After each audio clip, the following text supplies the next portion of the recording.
Komplotan pencurian rumah kosong dihadiahi timah panas oleh polisi.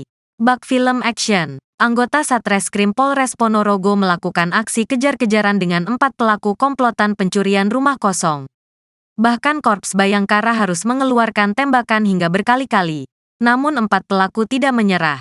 Mereka terus mengendarai mobil Avanza yang disewa khusus untuk melakukan pencurian.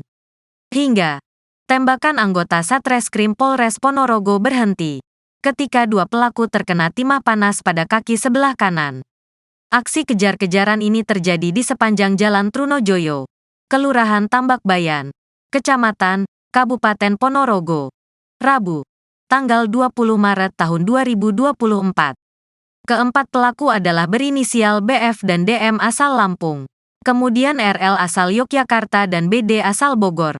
Setelah aksi tembak-tembakan, 2 pelaku yang tertembak di kaki kanannya adalah BF dan DM dibawa ke instalasi gawat darurat IGD, Rumah Sakit Umum Aisyah Ponorogo.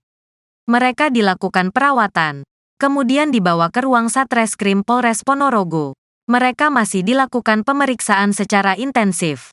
Asal luar kota semua, memang kami tembak karena melawan, ungkap Kasatreskrim Polres Ponorogo, AKP Rio Pradana, Rabu, tanggal 20 Maret tahun 2024, sore.